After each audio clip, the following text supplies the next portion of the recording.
Hola. La historia de hoy es sobre un muchacho que aprendió a no esperar. Y sobre una pulsera que lo cambió todo. Escuchen. Santiago no recordaba el rostro de su madre.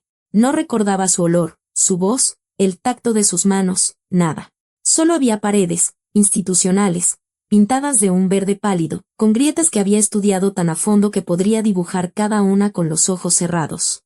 La casa hogar número 4 se erigía en las afueras, más allá del parque industrial.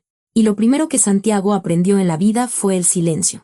No ese silencio que se encuentra en los hogares tranquilos, donde los relojes hacen tic-tac y huele a pan recién horneado, sino el silencio de una persona que ha comprendido que nadie vendrá a buscarla. Tenía 5 años cuando dejó de esperar.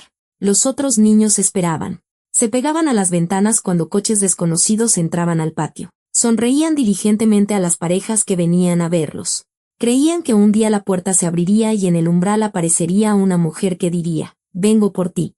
Santiago los miraba y guardaba silencio. A los 7 años, comprendió que la espera es la forma más cruel de dolor. No porque doliera esperar, sino porque cuando dejas de hacerlo, te quedas vacío. Y ese vacío se llena de algo tan pesado que no puedes sacarlo ni con palabras ni con lágrimas. Nunca lloraba. Ni una sola vez. La encargada, doña Josefina Ramírez, una mujer robusta de ojos cansados, decía de él, «Este es de piedra. O está roto o está demasiado entero, no se sabe». Ella era la única que lo trataba como a un ser humano. No con lástima, Santiago detectaba la lástima al instante y la odiaba, sino con una especie de respeto severo, como a un igual. No le acariciaba la cabeza, no le hablaba con diminutivos, no le prometía que todo estaría bien. Simplemente, a veces, le dejaba una porción extra de avena y le decía, «Come, estás muy flaco». Cuando Santiago cumplió 12 años, llegó a la casa hogar un niño nuevo, Lalo. Un chamaquito de 7 años con el labio partido y los ojos de un perro apaleado. Lo habían sacado de su familia. El padre bebía, la madre se había ido, una historia clásica, que en la casa hogar habían oído tantas veces que ya no provocaba compasión. Pero Lalo chillaba. Chillaba de una forma tan desesperada, tan desgarradora, que hasta los mayores, generalmente rudos e indiferentes, apartaban la mirada. Esa noche, Santiago estaba acostado en su catre, escuchando aquel llanto a través de la pared, y sintió como algo olvidado se removía dentro de él. Se levantó, caminó por el pasillo frío, se sentó junto a Lalo y le dijo lo único que sabía con certeza, «No esperes. No tienes que esperar. Así no te va a doler». Lalo lo miró con los ojos mojados, hipó y se calló. Desde ese día, siguió a Santiago como una sombra. Y Santiago, por primera vez, sintió que alguien lo necesitaba. No como una función, no como el interno número tal, sino como persona. Era una sensación extraña, desconocida, y no sabía qué hacer con ella, así que simplemente estaba a su lado. En silencio. Santiago terminó la preparatoria sin 10, pero también sin materias reprobadas. Los maestros le ponían 8 con una expresión que parecía decir que le hacían un favor. Él no discutía, no se metía en problemas, no sobresalía. Aprendió a ser invisible. Era su principal habilidad, disolverse, volverse parte de la pared, de los muebles, del fondo. La gente no lo notaba, y eso era bueno, porque a los que notan, les piden algo. Y Santiago no tenía nada que pudiera dar. A los 18 años, salió. Lo llamaban graduación, una palabra absurda, como si fuera un producto en una línea de montaje. Le dieron un certificado, le estrecharon la mano, le entregaron una carpeta con documentos y le señalaron la puerta. Detrás de la puerta estaba la ciudad, el ruido, la multitud. Santiago se quedó en la entrada con su carpeta en la mano, sin saber a dónde ir. Lalo, a quien todavía le quedaban 5 años en la casa hogar, lo miraba desde una ventana del segundo piso. Santiago levantó una mano, no para despedirse, solo la levantó. Lalo levantó la suya. Se quedaron así unos segundos, y luego Santiago se dio la vuelta y se fue. Una semana después, consiguió trabajo como chofer. El conocido de un conocido trabajaba en una empresa de transporte que atendía a clientes privados, llevando por la ciudad a quienes podían permitirse un conductor personal. A Santiago le dieron un traje oscuro que le quedaba un poco grande de hombros, unos zapatos negros y las llaves de un sedán plateado. Aprendió rápido. Conducir resultó ser fácil. La carretera no hace preguntas, no se mete en tu alma, no exige explicaciones. Solo el volante, los pedales y una ruta. Los primeros 2 meses llevó a gente diversa. Empresarios con los teléfonos pegados a la oreja, mujeres nerviosas con bolsas de boutiques, Hombres pasados de copas que le daban palmadas en el hombro y le metían billetes arrugados en la mano. Y luego le asignaron un servicio fijo, doña Elena Bustamante. Tenía más de 70 años.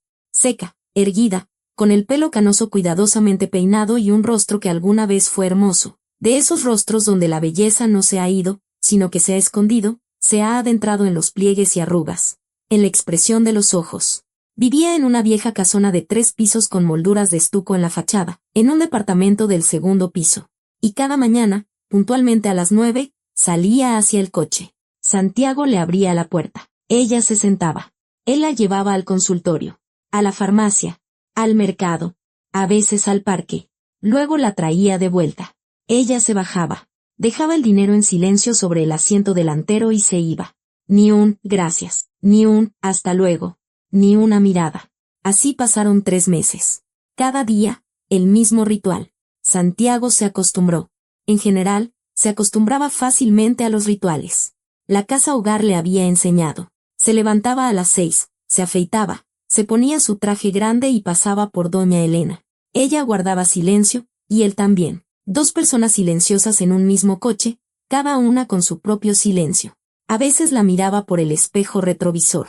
Siempre se sentaba igual, las manos sobre las rodillas, la espalda recta, la mirada perdida por la ventana. En su muñeca izquierda, una delgada pulsera de plata que nunca se quitaba. Brillaba cuando el sol entraba en el coche, y por alguna razón, Santiago recordó ese detalle, quizás porque no había nada más que recordar. Y entonces llegó aquel día. Una mañana normal, una ruta normal. La farmacia, luego el mercado. El asfalto estaba mojado por la lluvia. Santiago conducía con cuidado, pero en un cruce, una camioneta se le atravesó. El conductor no vio el semáforo en rojo. Santiago pisó el freno a fondo. El coche se sacudió. Escuchó un golpe sordo detrás. Doña Elena no llevaba el cinturón de seguridad. Saltó del coche. Abrió la puerta trasera y se apresuró a ayudarla. Ella estaba sentada, con una mano en el pecho, pálida, con los ojos muy abiertos. Él se inclinó hacia ella. La tomó por los hombros y preguntó: ¿Está usted bien, doña Elena? Y ella lo miró, por primera vez en 3 meses, directamente a los ojos, tan de cerca que él vio su propio reflejo en sus pupilas. Lo miró durante un largo rato, unos segundos, y su rostro fue cambiando, como si algo estuviera emergiendo a través de la máscara habitual, algo antiguo, profundo, terrible. Sus labios temblaron, sus ojos se llenaron de lágrimas. Rompió a llorar. No en silencio, no contenida, sino como lloran las personas que se han aguantado durante años, décadas. Sus hombros se sacudieron, y de su garganta brotó un sonido parecido a un gemido. Santiago se quedó perplejo. No sabía consolar, a él nadie lo había consolado nunca. Se quedó ahí, sosteniéndola por los hombros, sin saber qué hacer. Y entonces ella hizo algo que le dio un vuelco a su vida. Con dedos temblorosos, desabrochó la pulsera, esa misma de plata que nunca se quitaba. Tomó su mano, la mano de Santiago, y le puso la pulsera en la muñeca. La abrochó.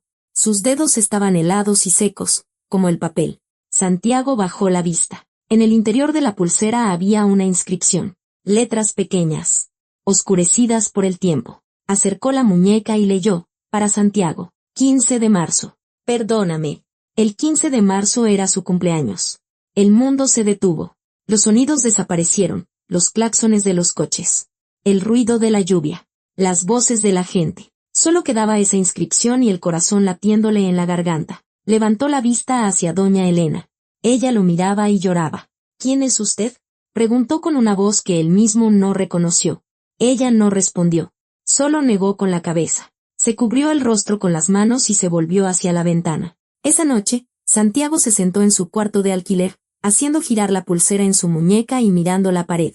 Por primera vez en toda su vida, sintió que algo estaba comenzando. Algo enorme, abrumador, inevitable. Y por primera vez en todos sus años en la casa hogar, en todas sus noches sin lágrimas, en todo su vacío aprendido, tuvo miedo. Santiago no durmió en toda la noche. Estaba acostado en el sofá hundido de su cuarto de 12 metros cuadrados en el 5.º piso de un edificio de multifamiliares, con un papel tapiz de florecitas y un grifo que goteaba con la monotonía de un metrónomo. La pulsera reposaba sobre el buró, bajo la lámpara. Santiago la tomaba, la dejaba, releía la inscripción una y otra vez, aunque ya se la sabía de memoria. Para Santiago. 15 de marzo. Perdóname. 3 frases y una fecha. Su nombre, su cumpleaños y una petición de perdón de la mujer a la que había llevado cada mañana durante 3 meses. Intentaba pensar de forma racional. ¿Cuántos Santiagos habría en el mundo nacidos un 15 de marzo? Quizás la pulsera pertenecía a otra persona, a otro niño, a otra historia. Pero recordaba su rostro, la forma en que lo había mirado en ese segundo, y la racionalidad se desmoronaba. Así no se mira a los extraños. Así se mira a aquellos por quienes se sufre. Por la mañana, fue a buscarla como de costumbre, a las 9 en punto. Por primera vez, le temblaban las manos en el volante. Él, que en la casa hogar, en las clases de manejo a las que enviaban a los internos mayores antes de salir, había aprendido a sujetar el volante con firmeza y calma, incluso sobre el pavimento mojado. Ahora no podía controlar sus propios dedos. Doña Elena salió del edificio. Erguida, seca, con su abrigo oscuro. Como siempre, como si nada hubiera pasado el día anterior. Él le abrió la puerta. Ella se sentó. Escuchó el clic del cinturón de seguridad. Se lo había abrochado, por primera vez. Antes siempre lo ignoraba cuando él se lo recordaba, y él había dejado de insistir. Y hoy se lo había abrochado ella misma, como si algo hubiera cambiado. Doña Elena, dijo él, sin arrancar el coche. Ella permaneció en silencio. Esta pulsera. Arranque, por favor. Su voz era serena, demasiado serena. Él arrancó. La farmacia, el mercado, de vuelta, todo como siempre, pero el silencio ya era diferente. No era la quietud habitual entre dos extraños, sino una pausa tensa y vibrante, en la que ambos sabían lo que no se decía en voz alta. Cuando se detuvo frente a su casa, ella no se bajó de inmediato. Se quedó sentada en el asiento trasero, con las manos sobre las rodillas. Luego dijo, venga mañana, no como chofer. A las 2. Prepararé la comida. Y se bajó. No se dio la vuelta. Dejó el dinero en el asiento. Como siempre, Santiago llegó a las 2, como le habían dicho. Se quedó parado frente a la puerta del departamento sin poder decidirse a tocar el timbre. Detrás de esa puerta, quizás, estaban las respuestas a las preguntas que se había prohibido hacerse desde los 5 años. ¿Quién era su madre? ¿Por qué lo abandonaron? ¿Qué había de malo en él? Tocó. El departamento era espacioso, techos altos y antiguos, cortinas pesadas, un parqué que crujía bajo sus pies. Olía a sopa y a algo dulce, quizás un pastel.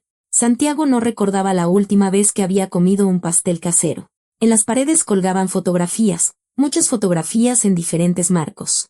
Quiso acercarse a verlas, pero doña Elena lo llamó a la cocina. Se sentaron a la mesa. Ella le sirvió pozole, espeso, con carne y sus condimentos.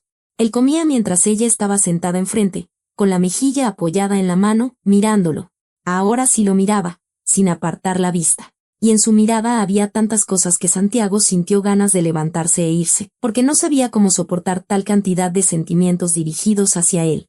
No soy tu madre, dijo ella de repente. Él dejó la cuchara. Soy tu abuela. Silencio. Goteaba un grifo. Incluso aquí gotea, pensó Santiago, y se sorprendió de sí mismo. ¿Cómo podía pensar en algo así en un momento como este? Tu madre se llamaba Daniela, continuó doña Elena. Su voz no temblaba, pero sus manos las escondió bajo la mesa. Daniela Bustamante, mi única hija. Tenía 19 años cuando quedó embarazada. Tu padre hizo una pausa. No había padre. Es decir, existía, por supuesto, pero desapareció en cuanto se enteró. Una historia común, vulgar, terrible, común. Santiago escuchaba sin interrumpir. Sabía escuchar, la casa hogar también le había enseñado eso. Daniela quería tenerte. Te amaba incluso antes de que nacieras. Eligió tu nombre al 6º mes. Santiago. Un nombre fuerte. Decía, mi hijo será fuerte. Doña Elena esbozó una sonrisa, pero fue una sonrisa amarga. Y yo me opuse. Levantó la vista, y Santiago vio en sus ojos la vergüenza. Una vergüenza real, quemante, de muchos años, que no se borra ni con el tiempo ni con el arrepentimiento. Yo tenía 47 años. Mi esposo había muerto 2 años antes. Trabajaba como contadora en una fábrica. El sueldo, una miseria. Este departamento, que entonces era una vecindad. Y mi hija, una estudiante, embarazada de un muchacho que se había fugado. Le dije, Daniela, no vas a poder. No vamos a poder. Se lo decía todos los días. Todos. Al principio ella discutía, luego dejó de hacerlo. Doña Elena guardó silencio. Se levantó. Se acercó a la ventana y se quedó de espaldas a él. Naciste un 15 de marzo. 3 kilos 251 centímetros. Sano, fuerte. Llorabas tan fuerte que las enfermeras se reían. Daniela te tuvo en brazos 2 días. Al tercer día, le llevé los papeles para la renuncia. Santiago sintió que algo se le oprimía en el pecho. No era dolor. Era algo más antiguo. Algo que había vivido en él desde el primer día. Solo que no sabía cómo llamarlo. Ella firmó, dijo él. No preguntó. Lo afirmó. Firmó, confirmó doña Elena. Y una semana después, se fue. Sin despedirse. Dejó una nota, no me busques. Y esta pulsera. La había comprado con sus últimos ahorros antes del parto. Quería dártela cuando crecieras. No tuvo tiempo. ¿A dónde se fue? Una larga pausa. No lo sé. Santiago la miró. Ella seguía junto a la ventana.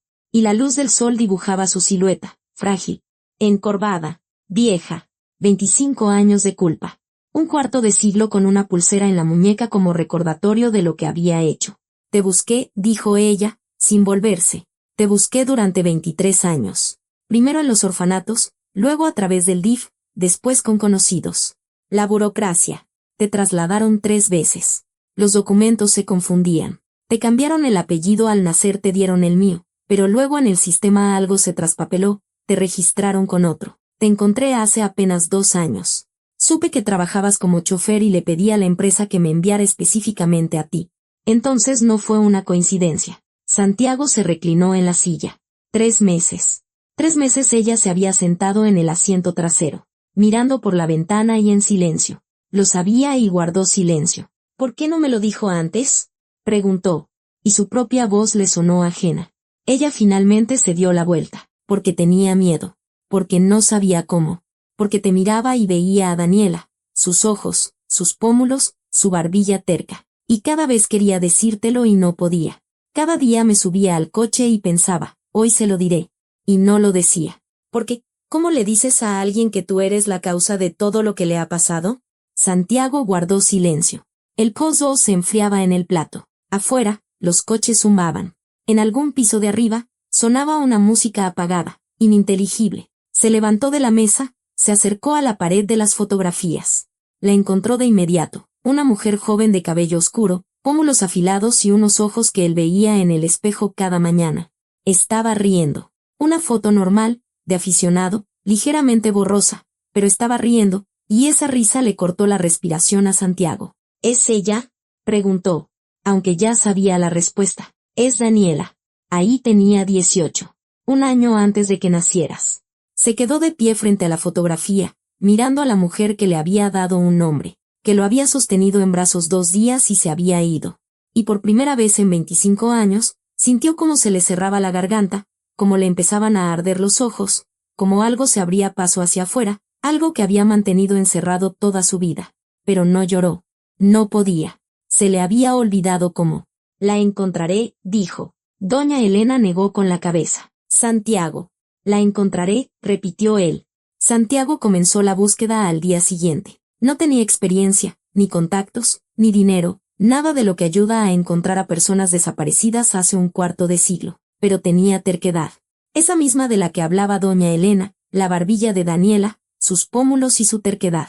Eso era lo que su madre le había dejado, además de su nombre. Siguió trabajando, llevando a doña Elena cada mañana, pero ahora había conversación entre ellos.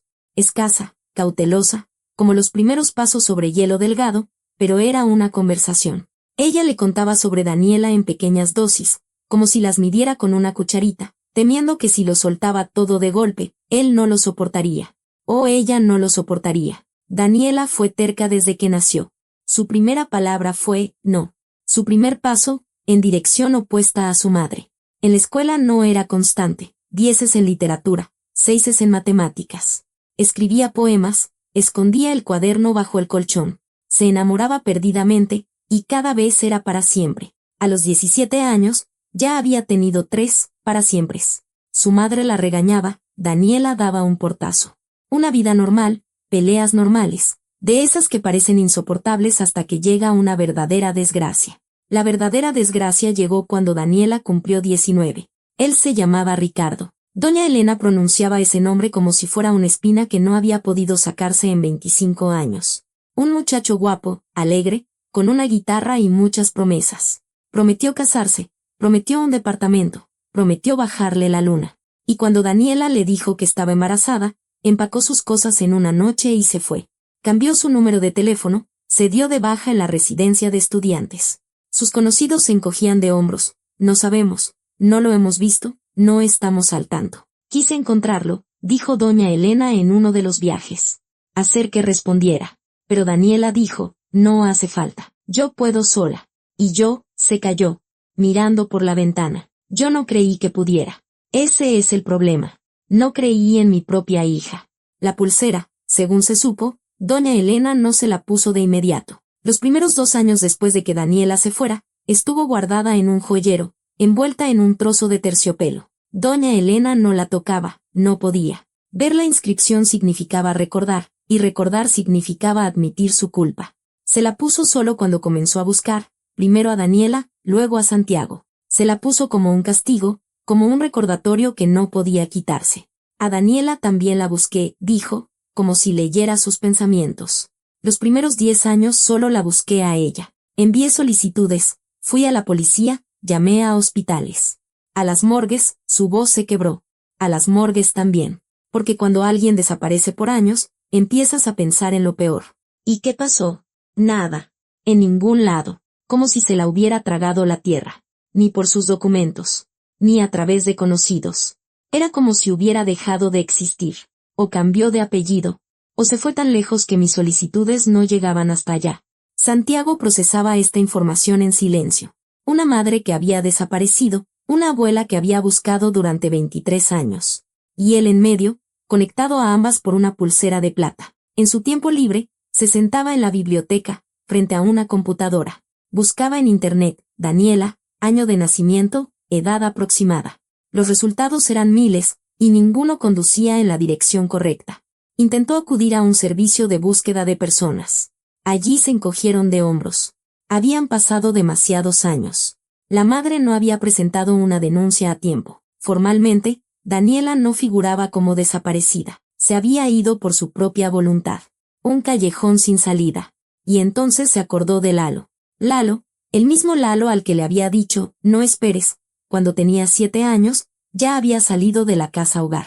Tenía 20 años. Vivía al otro lado de la ciudad y trabajaba en un taller de reparación de celulares. Santiago lo encontró a través de viejos conocidos y lo llamó. Lalo se alegró tanto que su voz se convirtió en un grito. Santiago, carnal, ¿dónde te habías metido? Se encontraron en una taquería barata cerca de la central de autobuses. Lalo había cambiado, había crecido, se había ensanchado de hombros, se había dejado la barba. Pero sus ojos seguían siendo los mismos, vivos, rápidos, alerta. Los ojos de un chico de casa hogar, acostumbrado a escanear su entorno. Necesito ayuda, dijo Santiago. Lalo se puso serio. Tú dirás. Santiago le contó todo, desde la pulsera hasta el pozole en la cocina de doña Elena.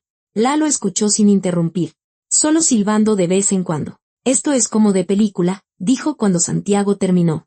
No es una película. Necesito encontrar a mi madre, Daniela Bustamante. Ahora debe tener 44 o 45 años. No sé nada más. Mi abuela dice que pudo haber cambiado de apellido. Lalo se quedó pensativo, haciendo girar su vaso de horchata. Tengo un conocido, no preguntes de dónde. Cosas de la casa hogar. Trabaja en el archivo del registro civil. Podría buscar cambios de apellido de un periodo determinado. Si tu madre se casó y cambió de apellido, él la encontrará. ¿Es legal? Lalo sonrió. Y que en nuestra vida es legal. Santiago, tú creciste en una casa hogar. Yo también. El gobierno nos debe más de lo que nosotros le deberemos jamás. No te preocupes. Santiago no discutió. La moralidad es un lujo para quienes tienen opciones. Una semana después, Lalo llamó. La tengo. Escucha, Daniela Bustamante. El año de nacimiento coincide. 2 años después de que se fue. Se casó. Cambió de apellido. Luego se divorció, pero conservó el apellido de casada. Y 10 años después, se volvió a casar y volvió a cambiar de apellido. Por eso mi abuela no pudo encontrarla, dijo Santiago. Exacto, 2 cambios de apellido. 2 matrimonios. Buscar a una Daniela Bustamante era como pescar en un estanque vacío. ¿Dónde está ahora? Una pausa. Una pausa larga e incómoda. Lalo. Está aquí. En esta misma ciudad. Vive al otro lado. Cruzando el río. En unos edificios nuevos. Está casada. Lalo titubeó. Tiene 2 hijos. Un niño y una niña. El niño tiene 12. La niña 8. Santiago cerró los ojos. Tenía un hermano y una hermana. Su madre vivía en la misma ciudad.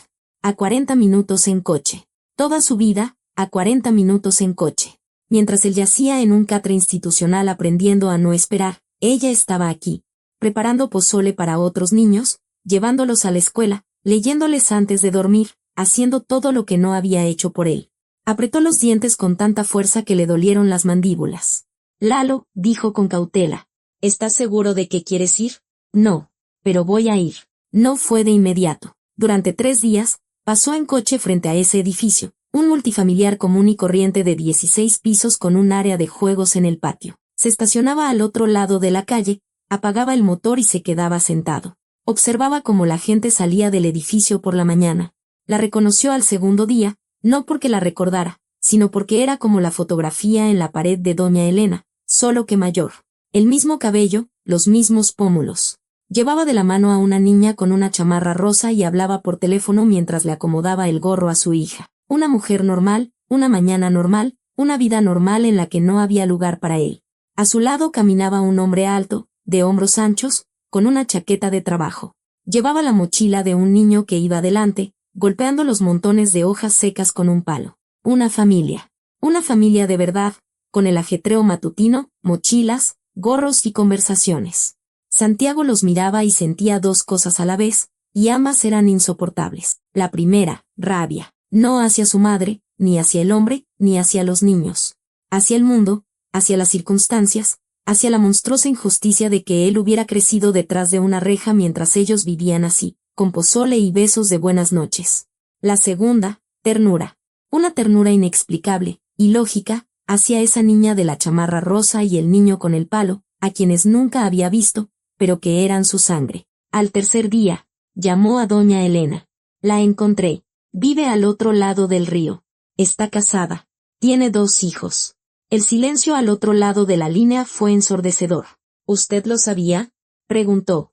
No, dijo doña Elena. Y por su voz, supo que no mentía. No, Santiago. No lo sabía. Dios mío, ¿he estado aquí todo este tiempo? Aquí.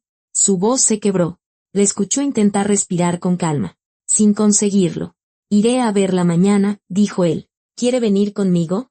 Una larga pausa. No. Primero ve tú. A mí. Quizás no me abra la puerta. A ti tiene que abrirte. Fue un miércoles. Eligió un día entre semana, calculando a propósito que el marido estaría en el trabajo y los niños en la escuela. No necesitaba testigos. La necesitaba a ella. Solo a ella. Pero primero, se quedó 3 horas sentado en el coche frente al edificio, sin poder salir. Tenía las manos sobre el volante, mirando la entrada, un portal normal, con interfono, una bicicleta infantil apoyada en la pared, los buzones visibles a través de la puerta de cristal. Departamento 47, 5º piso. Lalo también había averiguado eso. Santiago repetía para sí mismo, departamento 47, 5º piso, como un mantra, como un conjuro, como si los números pudieran darle valor. Tenía miedo. Por primera vez en su vida, un miedo real, hasta las náuseas. En la casa hogar no tenía miedo. Cuando los mayores venían a quitarle la comida, no tenía miedo. Cuando por la noche apagaban las luces en el dormitorio y alguien empezaba a sollozar en su almohada, no tenía miedo. Cuando salió a los 18 con su carpeta a un mundo vacío e indiferente, no tenía miedo. Porque solo se puede tener miedo cuando hay algo que perder. Y él no tenía nada. Ahora sí. Tenía una esperanza. Una esperanza frágil, absurda, de que su madre lo mirara y le dijera algo, una sola palabra que explicara, que justificara, que sanara. Y un pensamiento aún más aterrador. ¿Y si no decía nada? ¿Y si le cerraba la puerta en la cara? ¿Y si en sus ojos solo había vacío? No culpa, no dolor, sino simplemente nada. Eso era lo que más temía. Salió del coche cuando el reloj marcaba las 11. Entró al edificio. Alguien salía y le sostuvo la puerta sin siquiera mirarlo. El ascensor. 5º piso. El pasillo olía a papas cocidas y a detergente. Departamento 47. Una puerta metálica gris con una mirilla. Detrás de esa puerta vivía la mujer que 25 años atrás le había dado un nombre. Tocó el timbre. Silencio. Luego, unos pasos. Ligeros y rápidos. El clic de una cerradura. La puerta se abrió. Era más baja de lo que había imaginado. Pequeña, delgada, con pantalones de estar por casa y un suéter, el cabello recogido en una coleta. Ni rastro de maquillaje en su rostro, y bajo los ojos, esas ojeras que tienen las personas que duermen poco y mal. Era hermosa, con esa belleza que los años no destruyen, sino que transforman de brillante y joven a serena y profunda. Lo miró con la educada perplejidad con la que se mira a un extraño que ha llamado a la puerta. ¿Busca a Esteban?, preguntó. Está en el trabajo. Llegará por la noche. No, dijo Santiago. Vengo a verla a usted. ¿Usted es Daniela? Una pausa. Muy corta. Pero notó como algo brilló en sus ojos. Recelo. Sí. ¿Y usted es? Me llamo Santiago. Lo pronunció y se calló. Esperó. Observó cómo su nombre atravesaba la conciencia de ella, como el significado alcanzaba al sonido. 1 segundo. 2. 3. Ella seguía en el umbral. Y él vio cómo la sangre se retiraba de su rostro, cómo sus labios palidecían, cómo se dilataban sus pupilas. Santiago, repitió ella. No era una pregunta, era un suspiro. 15 de marzo, dijo él. 3 kilos 200. 51 centímetros. Ella se aferró al marco de la puerta. Sus dedos se clavaron en la madera. Las rodillas le flaquearon. Él dio un paso adelante, la sostuvo por el codo, y ella se agarró a su brazo como un náufrago al borde de una barca. No, dijo ella. No, no, no. Él no entendió si era un no. No puede ser, o un no. Vete. Levantó la vista hacia él, sus ojos. Los mismos iris oscuros. La misma forma, y él vio en ellos tal terror. Un pánico tan abismal y absorbente, que retrocedió. No deberías estar aquí, susurró ella. Esteban. Los niños ellos no saben. Nadie sabe. Por favor, vete. Ahí estaba. Lo que tanto temía. No el vacío. Algo peor, el miedo. Le tenía miedo. No me iré, dijo él. En voz baja. Sin desafío. Simplemente un hecho. Ella lo miraba. Y él veía cómo luchaban dos personas dentro de ella, la que quería cerrar la puerta y olvidar. Y la que 25 años atrás lo había sostenido en brazos 2 días y no había podido soltarlo. Por favor, dijo ella. No aquí. No así. Entonces, ¿dónde? ¿Cómo? Miró hacia el interior del apartamento, luego de nuevo a él, y cerró los ojos un instante. Él reconoció ese gesto, porque él mismo lo hacía, cerrar los ojos para serenarse, para encerrarlo todo dentro con una vuelta más de llave. El parque detrás del edificio. En 1 hora, junto a la fuente. Por favor, solo vete ahora del pasillo. Él asintió, se dio la vuelta y caminó hacia el ascensor. A su espalda, la cerradura hizo un suave clic. En el ascensor, se apoyó contra la pared y cerró los ojos. El corazón le latía con tanta fuerza que el sonido de su pulso llenaba la pequeña cabina. Estaba viva. Estaba aquí. Tenía otra familia, otros hijos, otra vida en la que él no existía. Y se había asustado de él como si hubiera venido no a conocerla, sino a destruir. El parque era pequeño. 3 senderos. Un área de juegos. Una fuente que no funcionaba. Santiago se sentó en una banca y esperó. Por primera vez desde los 5 años. Esperaba, deliberadamente, conscientemente, sabiendo que la espera podría no terminar en nada. Ella llegó con 20 minutos de retraso. Él ya empezaba a pensar que no vendría. Llevaba un abrigo puesto sobre el suéter de casa, y los ojos enrojecidos. Durante 20 minutos había estado llorando, o armándose de valor, o ambas cosas. Se sentó a su lado, pero no cerca, en el otro extremo de la banca, lo más lejos posible. Entre ellos había 1,5 metros y 25 años. ¿Cómo me encontraste? Fue lo primero que preguntó. Por el registro civil. Los cambios de apellido. Ella asintió y guardó silencio. Así que estuviste en una casa hogar, no fue una pregunta, sino una afirmación. Ella lo sabía. Por supuesto que lo sabía. Sí, la que indican los papeles que firmaste, confirmó él. ¿Cuál? La número 4, en las afueras, más allá del parque industrial. Ella se giró. Él vio cómo se le tensaba el cuello, cómo apretaba los labios. Permaneció en silencio un largo rato, quizás un minuto, aunque ese minuto pareció una hora. Y luego empezó a hablar, deprisa, atropelladamente, ahogándose con las palabras, como si dentro de ella se hubiera roto una presa que había aguantado un cuarto de siglo. Me fui al día siguiente de firmar. No podía quedarme en esta ciudad. Cada calle, cada casa, todo me recordaba. Me fui con una pariente lejana, a 500 kilómetros. Conseguí trabajo como vendedora. A los 6 meses empecé a beber. No hasta perder el conocimiento, no, pero sí cada noche. Una botella de vino, luego 2, luego ya no era vino. Un año después conocí a un hombre. Era mayor que yo, tranquilo, confiable. Me casé con él porque no hacía preguntas. Necesitaba a alguien que no hiciera preguntas. Se calló. Tragó saliva. El primer matrimonio duró 4 años. Él era un buen hombre, pero yo no era una buena esposa. Yo estaba, buscó la palabra, muerta por dentro. Muerta. Sonreía, cocinaba, iba a trabajar, y estaba muerta. Él lo sintió. Se fue. No lo detuve. Luego 3 años sola. Trabajo, casa, trabajo. Dejé de beber cuando una mañana no me reconocí en el espejo. Santiago escuchaba en silencio. Sabía escuchar. Y entonces volví aquí. No sé por qué. Algo me atraía. Quizás quería pasar por delante de aquella maternidad. O por el departamento de mi madre. No entré. No pude. Pero me quedé. Conseguí un trabajo. Alquilé un departamento y conocí a Esteban. ¿Tu esposo? Mi esposo. Por primera vez, algo cálido brilló en su voz. Es albañil.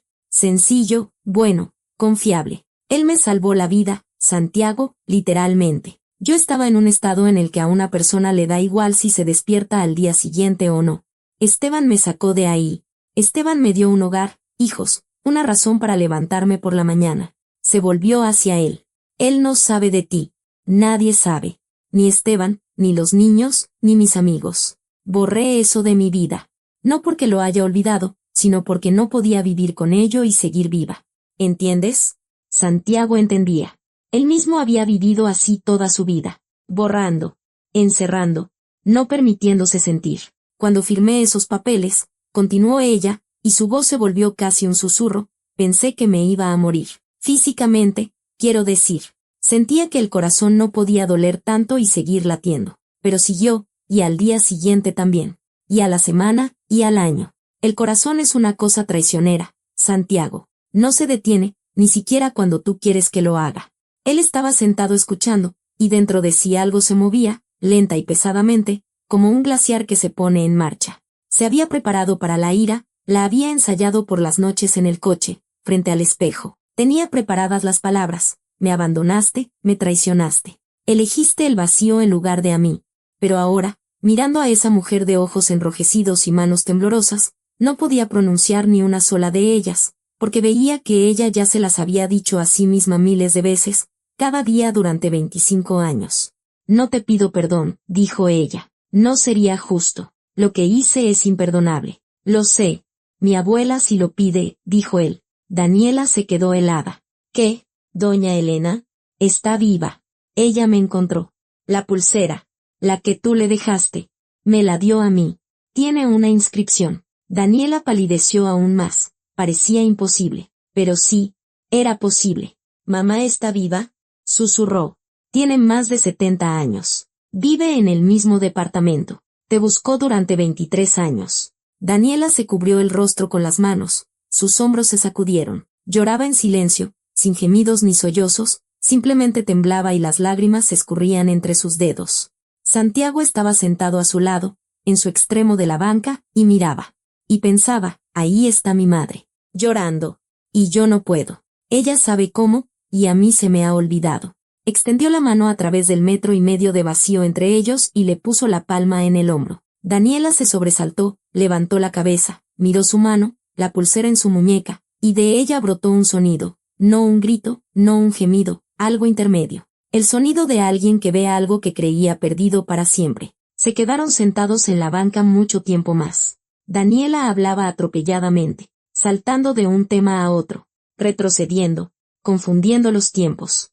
Como alguien que por primera vez en décadas dice en voz alta lo que se ha podrido por dentro. No me fui de inmediato, dijo de repente, y Santiago se puso alerta. Doña Elena había dicho que una semana después. Después de firmar, Viví en casa 4 días más.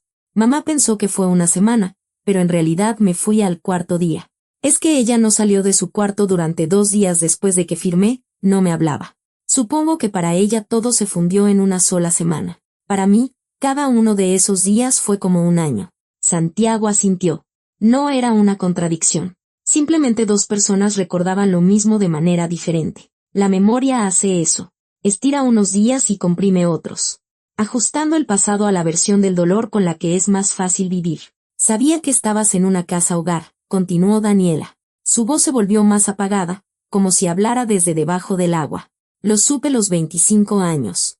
Cada 15 de marzo me despertaba y mi primer pensamiento era, hoy cumple tantos años. 10, 14, 18. Llevaba la cuenta. Siempre la llevé.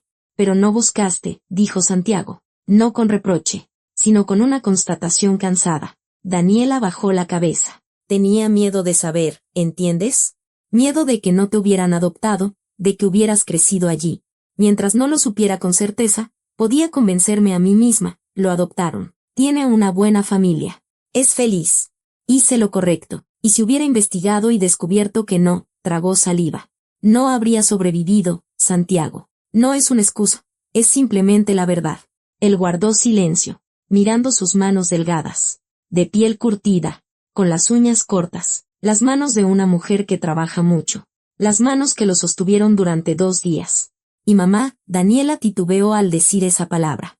Estaba segura de que no querría verme, que se alegró cuando me fui. Un problema menos.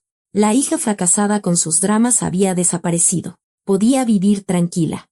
Ahora entiendo que no es verdad, pero entonces lo creía. Construí en mi cabeza todo un mundo en el que mamá suspiraba aliviada y se olvidaba de mí. Era más fácil así. Más fácil que admitir que ella también sufría. Sufrió, dijo Santiago. Lo sé. Ahora lo sé. Hubo una pausa. Cuando volví a esta ciudad, continuó Daniela en voz baja, una vez llegué hasta su casa. Me quedé al otro lado de la calle, vi la luz en las ventanas. Quise entrar, tocar el timbre, y no pude.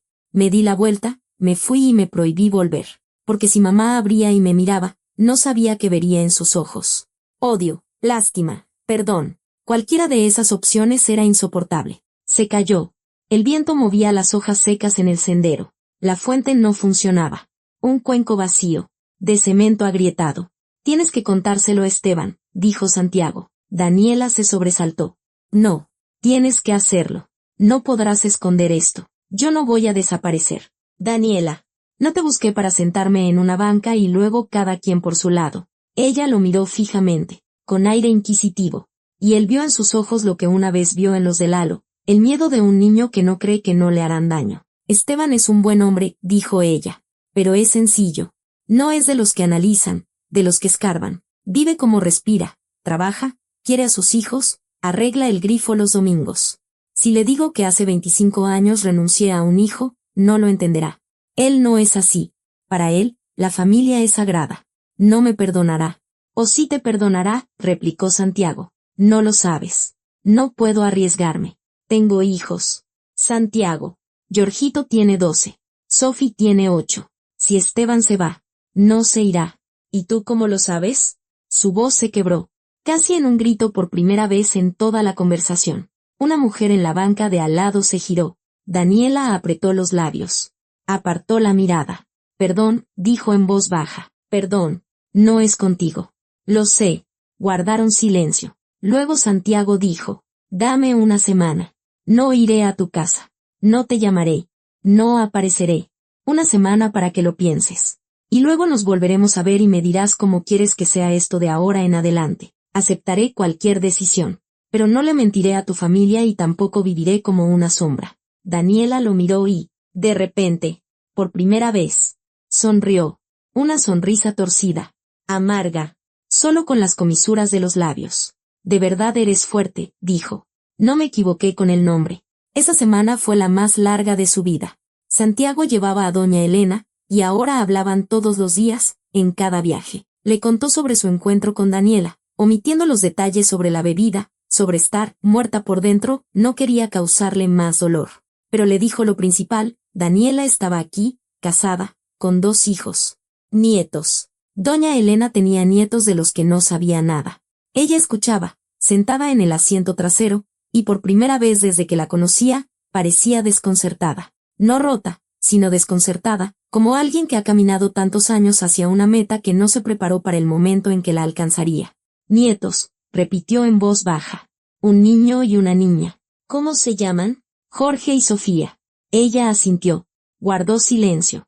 Y luego preguntó con voz temblorosa. ¿Se ve feliz? Santiago pensó. Se ve cansada. Pero sí, probablemente feliz. A su manera. Doña Elena se reclinó en el asiento y cerró los ojos.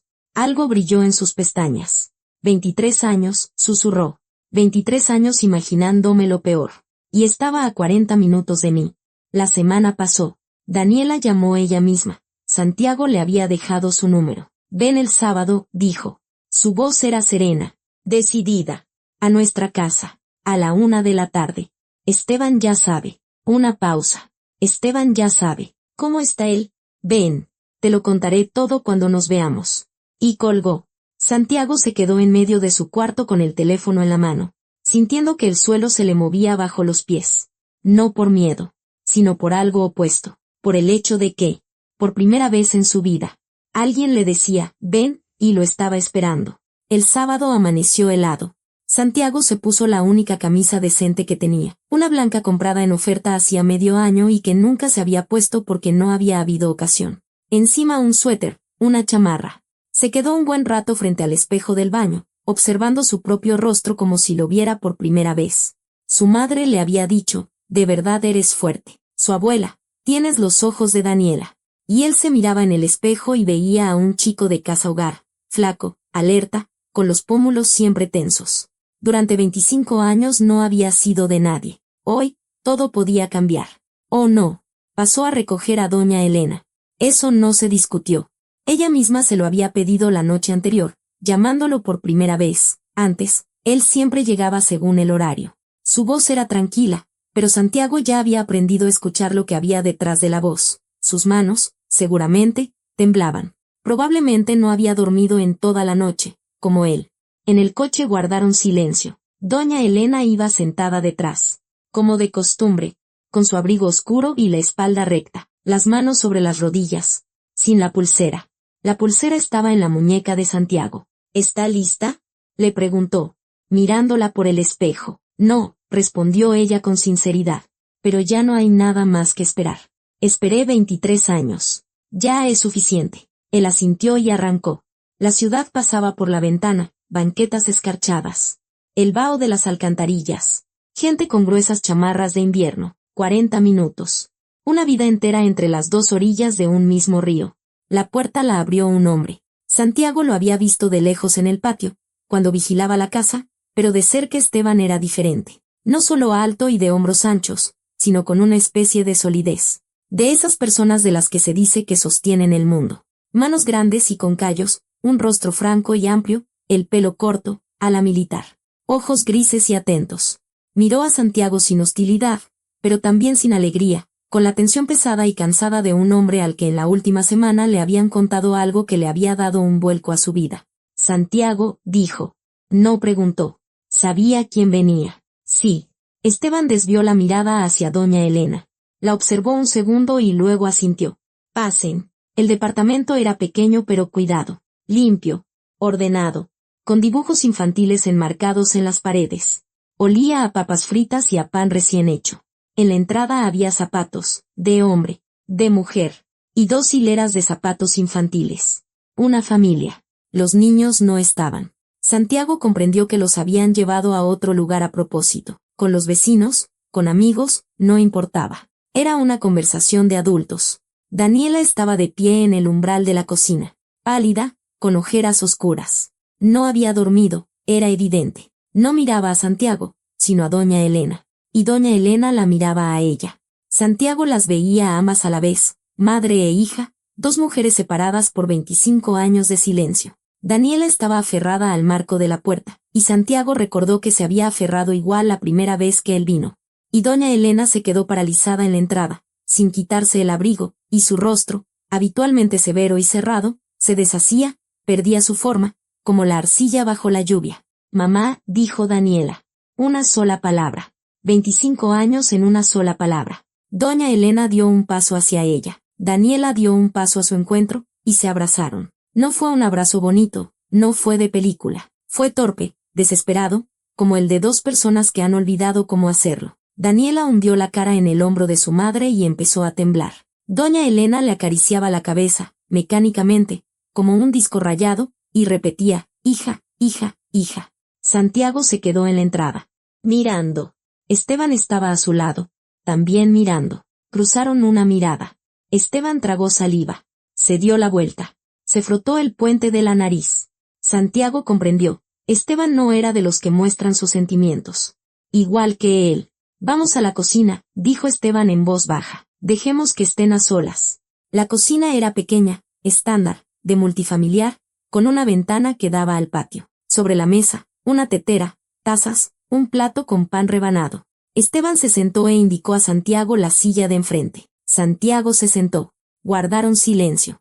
Esteban servía el té, lentamente, concentrado, como si fuera la tarea más importante del mundo. No le temblaban las manos, pero sus movimientos eran demasiado cuidadosos, demasiado medidos. Así se mueve una persona que se controla a sí misma con un esfuerzo de voluntad. Me lo contó el lunes, empezó a hablar Esteban finalmente. Por la noche. Los niños ya dormían. Estábamos sentados aquí mismo, en esta cocina. Lloró 2 horas antes de poder pronunciar la primera palabra. Santiago guardó silencio. Te seré sincero, Esteban lo miró a los ojos. No lo entendí. Todavía no lo entiendo. ¿Cómo se puede? Se interrumpió, hizo girar la taza. Llevamos 12 años casados. 12 años pensé que conocía a mi esposa. Y resulta que no sabía nada. Nada, ¿entiendes? Lo más importante de su vida, y yo no lo sabía. Tenía miedo, dijo Santiago. Entiendo que tenía miedo. Pero esto no es una tontería. No es algo que se te olvida mencionar. Es un hijo. Una persona viva. Tú eres una persona viva. Te miro ahora y pienso, aquí está, sentado en mi cocina, tomando té. Y durante 12 años para mí no existías. ¿Y tú estabas ahí todo este tiempo? Estaba. La voz de Esteban no temblaba. Pero tenía tal peso que el aire de la cocina pareció espesarse. No he dormido en toda la semana, continuó. Iba a la chamba, ponía ladrillos, aplanaba paredes. Y pensaba, toda la semana pensando. ¿Sabes en qué? ¿En qué? En que si me lo hubiera contado entonces, hace 12 años, cuando apenas empezábamos, no me habría asustado. Le habría dicho, vamos, lo encontramos, lo traemos. Porque entonces yo creía que podía arreglarlo todo, levantar cualquier muro, reparar cualquier techo. Y ahora, se calló. Ahora entiendo que hay cosas que no se pueden arreglar. Solo aceptar. Miró a Santiago a los ojos. No puedo ser tu padre. No tuviste padre, lo entiendo. Pero yo tengo 46 años. Tú tienes 25, y no soy la persona que puede llenar ese vacío. No te voy a mentir. No necesito un padre, dijo Santiago. Con calma, sin ofensa, porque era la verdad. Necesito saber que existo, que no me borraron, que en algún lugar hay gente para la que no soy una línea en un registro institucional. Esteban guardó silencio un largo rato. Luego dijo, Jorge se parece a Daniela. Los mismos ojos. Lo miro y la veo a ella. Y ahora te miraré a ti y también la veré. Y eso, se frotó la barbilla. Es raro, pero lo intentaré. Gracias, dijo Santiago. No hay de qué. Por ahora. Ya veremos. Terminaron el té en silencio. Desde el cuarto llegaban voces de mujeres. Bajas. Interrumpidas por sollozos. Madre e hija hablaban por primera vez en un cuarto de siglo. Luego Esteban preguntó, de forma casual, como si hablara del tiempo. ¿Eres chofer? Me dijeron. Chofer. Buen trabajo. Con las manos. Entonces, ¿no sabes hacer nada? Santiago sonrió. En la casa hogar nos enseñaron de todo, también con las manos. Esteban asintió. Por primera vez. Algo parecido al interés brilló en sus ojos. Necesito un ayudante en la obra. No ahora. No mañana. Pero si algún día quieres. Avísame. Pagan bien. Santiago miró a ese hombre, grande, cansado, honesto, y sintió por él algo para lo que no encontró nombre de inmediato. Luego lo encontró, respeto. Esteban no había perdonado. Aún no había llegado al perdón. Pero no se había ido, no había cerrado la puerta, no lo había echado. Estaba sentado en su cocina, tomándote con un muchacho extraño que le había caído del cielo, e intentaba encontrarle un lugar en su vida. No porque quisiera, sino porque era lo correcto. Lo pensaré, dijo Santiago. Piénsalo, asintió Esteban. Y añadió, tras una pausa, ¿quieres pan? Daniela lo horneó por la mañana. Estaba nerviosa. Siempre hornea cuando está nerviosa. Hizo 3 hogazas. Por primera vez en todo el día. Santiago sonrió. Quiero. Los niños regresaron el domingo. Esteban los trajo de casa de la vecina después de comer. Santiago estaba sentado en la sala, junto a doña Elena. Habían llegado juntos, como hacían ahora todos los días. Daniela iba y venía entre la cocina y la sala, acomodando cojines, moviendo tazas, limpiando la mesa ya limpia. Estaba nerviosa. Las 3 hogazas de pan horneadas el día anterior solo se habían comido a la mitad, y por la mañana había puesto más masa. Sus manos necesitaban algo que hacer para no temblar. Santiago oyó el portazo de la entrada. Voces en el pasillo. Una aguda de niña y otra quebrada de niño. El susurro de las chamarras. El golpeteo de los zapatos en el suelo. Los sonidos normales de una familia normal, que a él le cortaban la respiración. Sofía entró corriendo primero. Pequeña, de cara redonda, con 2 trencitas despeinadas. Vio a los desconocidos en la sala. Se detuvo y apretó un conejo de peluche contra su pecho. Mami, ¿quiénes son? Daniela se arrodilló frente a ella. Le arregló una trenza. Su voz era serena, suave, ensayada durante una noche de insomnio. Sophie, él es Santiago. Es titubeó una fracción de segundo. Es mi hijo, tu hermano mayor. Y ella es la abuela Elena. Mi mamá. Sofía miró a Santiago con esa curiosidad intrépida que solo se tiene a los 8 años. Luego a doña Elena. Luego de nuevo a su madre. ¿Y por qué no había venido antes? Daniela tragó saliva. Porque tardamos mucho en encontrarnos. Pero ya nos encontramos. Sofía lo meditó un segundo. Asintió con la facilidad con la que los niños aceptan lo imposible y se volvió hacia Santiago. ¿Sabes jugar uno? No, dijo Santiago. Pero puedo aprender. Yo te enseño, declaró Sofía. Y corrió a buscar las cartas. Jorge estaba de pie en el umbral. Un niño de 12 años, ya no un niño, todavía no un adolescente, en esa edad espinosa en la que el mundo se divide entre los tuyos y los extraños, y en los extraños no se confía. Miraba a Santiago de reojo, con las manos en los bolsillos. Los pómulos de Daniela, la barbilla de Esteban y unos ojos alertas, evaluadores. Hola, dijo Santiago. Hola, respondió Jorge. Guardó silencio. Luego, ¿de verdad vienes de una casa hogar? Daniela se estremeció. Esteban, que estaba detrás de su hijo, le puso una mano en el hombro. No para reprenderlo, solo para marcar su presencia. De verdad, dijo Santiago. ¿Es feo ahí? A veces. Pero es mejor estar en casa. Jorge asintió lentamente, serio, como un adulto. Luego dijo, bueno, y se fue a su cuarto. Esteban lo siguió con la mirada. Luego miró a Santiago y se encogió de hombros. Dale tiempo. Santiago asintió. Sabía dar tiempo. Sabía esperar. Ahora sí sabía. Comieron juntos.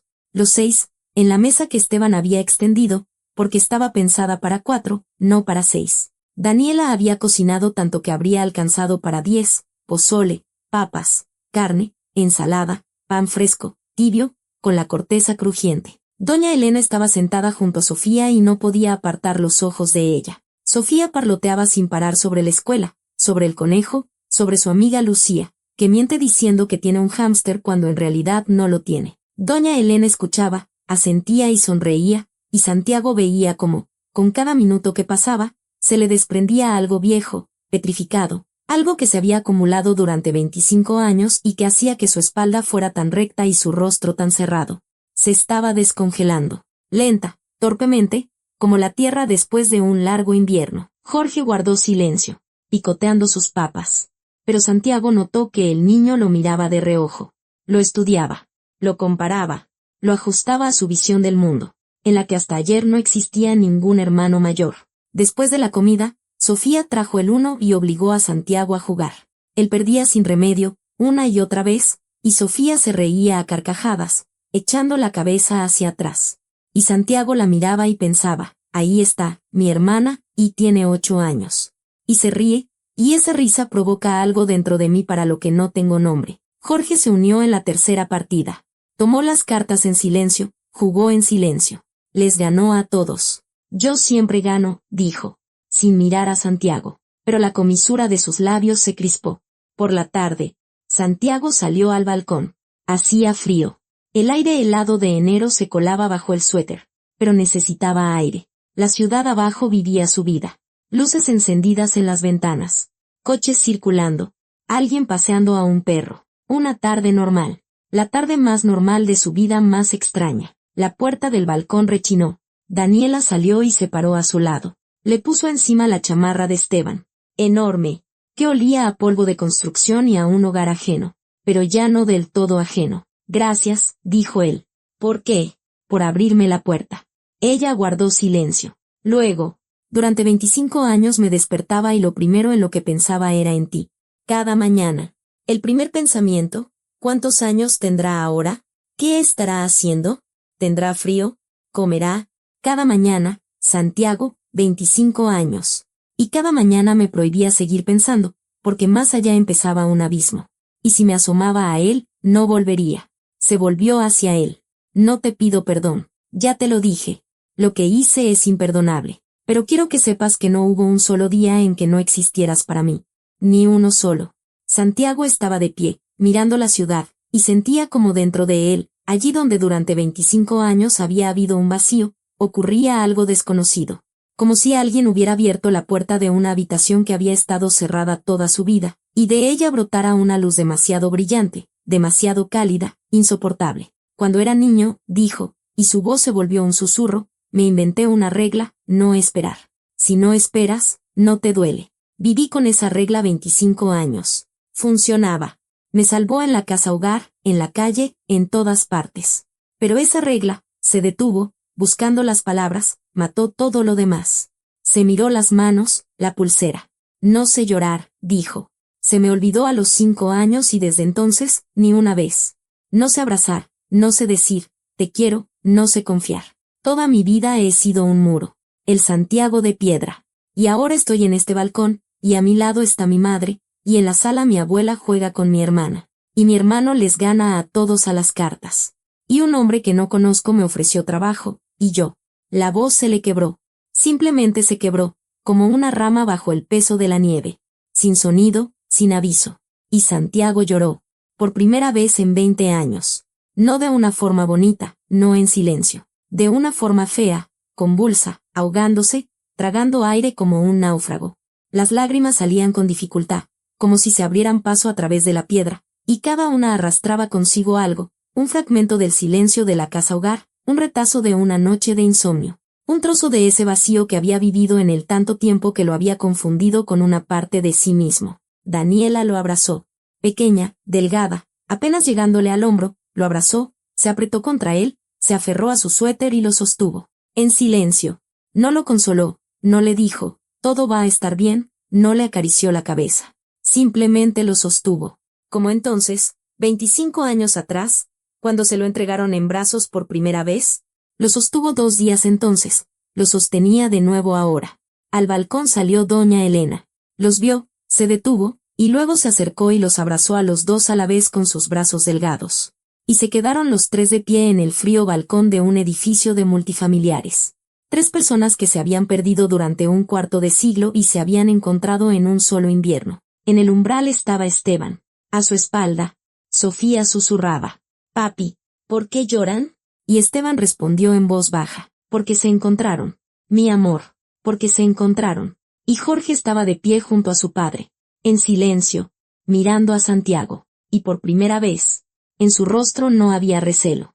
Había algo diferente, algo parecido al reconocimiento, como si mirara a una persona que aún no conocía, pero que ya había decidido conocer. Un mes después, Santiago les llevó a Lalo. Este es mi hermano, dijo. No de sangre, de vida.